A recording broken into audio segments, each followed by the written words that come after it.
Ce vieil homme est toujours attaché dans une corde comme un animal domestique. Alors, vous pouvez vous demander ce qui est arrivé à cet homme.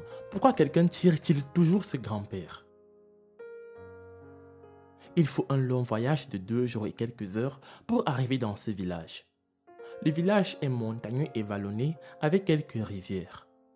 La région est peu peuplée avec quelques habitants au kilomètre carré. De par la nature de cet endroit, tout le monde rêve de s'y installer et construire une maison car c'est l'une des régions les plus pluvieuses du pays et chaque fois qu'il pleut, la route est endommagée. Du coup, atteindre ce village est presque impossible car la route devient l'une des routes les plus dangereuses en Afrique. Arriver chez notre grand-père était l'un de nos plus grands défis. Mais nous sommes arrivés finalement alors qu'il pleuvait. Cela explique pourquoi la route était comme ça et pour la pratiquer, il fallait avoir un doctorat en conduite. C'était plus difficile que vous ne le croyez, mais Dieu merci, nous sommes finalement arrivés. La vie est complexe, chacun de nous doit suivre son propre chemin dans la vie. Il n'y a pas de manuel d'auto-assistance, pas de formule et pas de réponse facile. La bonne route pour l'un est la mauvaise route pour l'autre. Les amis, avant de poursuivre, voici la question du jour. Port-au-Prince est la capitale de quel pays? A. L'Afrique du Sud. B. Le Cap-Vert. C. Haïti. J'attends vos propositions dans les commentaires et la réponse exacte vous sera donnée à la fin de la vidéo. Ce grand-père vit seul. Pour lui, vivre seul n'est pas le gros problème, même s'il est trop vieux. Le problème, c'est qu'il ne voit pas et il est censé vivre comme s'il avait des yeux qui fonctionnaient très bien. Ayant perdu la vue il y a longtemps, cela a gâché sa vie. Il dit qu'il avait beaucoup de rêves à accomplir, mais maintenant, il peut voir qu'il manque de temps.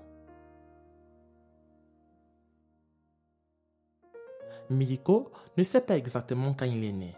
D'après ce qu'il dit, il serait peut-être né entre les années 1920 et 1930.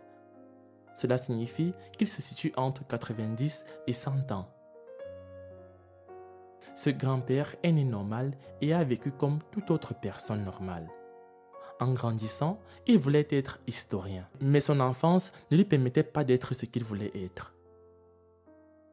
Il dit qu'il a grandi dans une famille pauvre qui avait beaucoup d'enfants. Ils étaient 13 enfants, en plus des parents, cela signifie qu'ils avaient 15 personnes dans la maison. Après avoir fêté ses 15 ans, il est tombé malade et c'était pendant la Seconde Guerre mondiale. Bien que son pays n'était pas directement impliqué dans la guerre, cela a affecté la vie de ce vieil homme qui était alors un adolescent. Il est tombé malade et n'a pas pu obtenir des médicaments. Il est passé par la médecine traditionnelle, mais la maladie n'a cessé de s'aggraver et de devenir mystérieuse. Il a fini par s'affaiblir entièrement des pieds en passant par le dos jusqu'à la tête.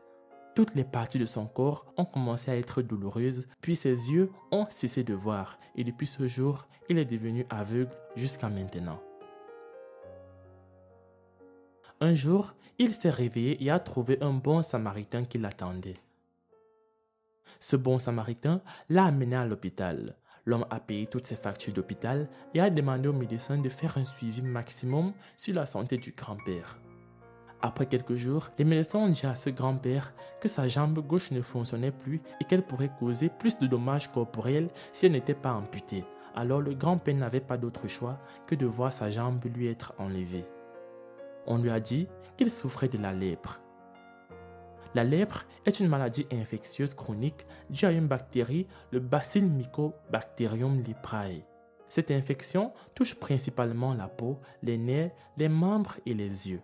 Un traitement précoce permet d'éviter les séquelles. L'incubation très longue est silencieuse et dure environ 5 ans. Les symptômes de la lèpre peuvent apparaître au bout de 20 ans. La lèpre débute par une léprite indifférenciée.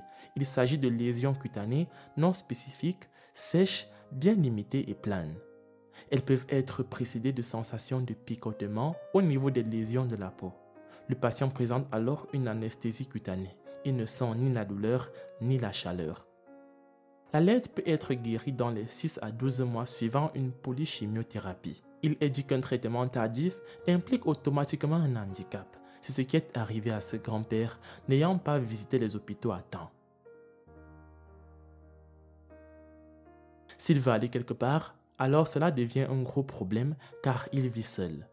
Il doit s'approcher de la porte et crier « Aide, aide !» Et si le grand-père a de la chance, quelqu'un viendra lui mettre une corde autour du cou puis commencer à le tirer comme s'il tirait un animal domestique. C'est la seule façon pour le vieil homme de se déplacer d'un endroit à un autre. Tout cela parce qu'il n'a pas de fauteuil roulant et que personne ne peut réussir à le porter.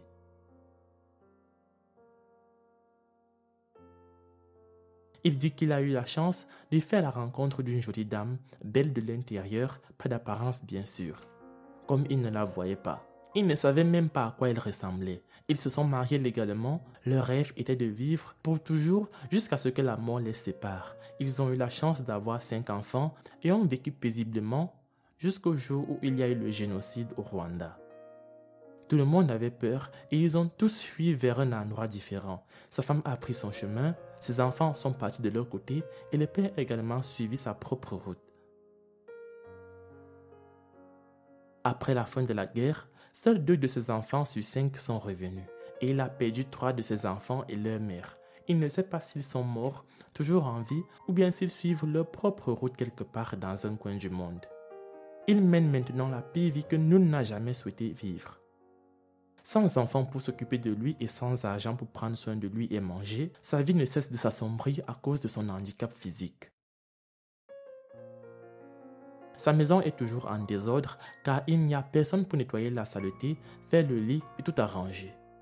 Il dit qu'il n'a pas une vie dont quelqu'un pourrait rêver, être fier et qu'il mérite plus que tous ses problèmes.